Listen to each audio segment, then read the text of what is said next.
Morning friends. ఈరోజు market ఎలా ఉందో మాట్లాడుకుందాము. నిన్న మనం చెప్పినట్టుగానే మార్కెట్ డౌన్ అయిపోయింది.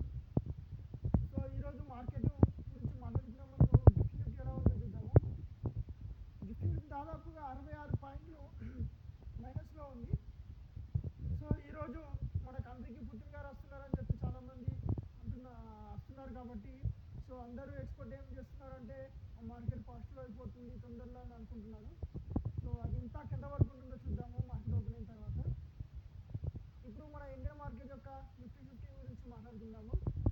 సో ఫస్ట్ రెసిస్టెంట్ బ్యాండ్ వచ్చేసి 26,054, సెకండ్ రెసిస్టెంట్ బ్యాండ్ వచ్చేసి 26,083, థర్డ్ రెసిస్టెంట్ బ్యాండ్ వచ్చేసి 26,150.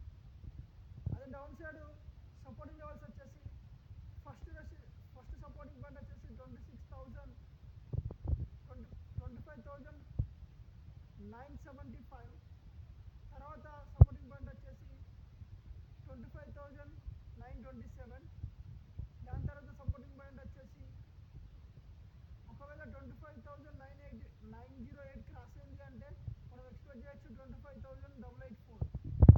సో మార్కెట్ నా నాలెడ్జ్ ప్రకారం అయితే ఈరోజు డౌన్ అయ్యే ఛాన్సెస్ ఉంది. ఎందుకంటే పుతిన్ గారు ఏం చెప్తారనేది ఇంతవరకు ఇంకా మనకి ఏమి ఇన్ఫర్మేషన్ రాలేదు. ఈ మీటింగ్ అయిపోయిన తర్వాత మాత్రమే మనం పాజిటివ్ ఉంటుందా లేదు ఉంటుందనేది ఎక్స్పెక్ట్ చేయొచ్చు. ఇప్పుడు మనము సెన్సెక్స్ యొక్క resistant point and supporting points గురించి మాట్లాడుకుందాము. దాదాపుగా సెన్సెక్స్ ఇప్పుడు ఈరోజు నిన్న క్లోజ్ అయింది 85,106కి. సో ప్రజెంట్ రెసిస్టెంట్ పాయింట్ వచ్చేసి 85,150 క్రాస్ అయింది అంటేనే 85,366 వరకు వెళ్ళే అవకాశం ఉంది. ఒకవేళ 85,366 చాలా స్ట్రాంగ్గా క్రాస్ అయింది అంటే మనం ఎక్స్పెక్ట్ చేయొచ్చు ఈరోజు ఎక్స్పైరీ కాబట్టి 85,930 వరకు వెళ్ళే అవకాశం ఉంది కాబట్టి. అదే సపోర్టింగ్ లెవెల్స్ వచ్చేసి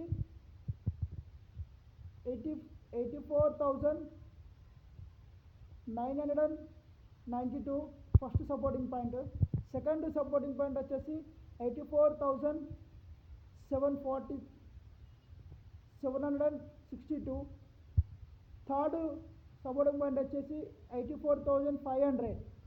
ఒకవేళ 84,500 క్రాస్ అయింది అంటే మనం ఎక్స్పెక్ట్ చేయొచ్చు దాదాపుగా ఇంకా డౌన్ ఆల్మోస్ట్ 84,350 వరకు వెళ్ళే అవకాశం ఉంది. సో ఈ ఇన్ఫర్మేషన్ మీకు యూజ్ అవుతుంది అనుకుంటున్నాను. ఒకవేళ యూజ్ అవుతే లైక్ చేయండి, సబ్స్క్రైబ్ చేయండి.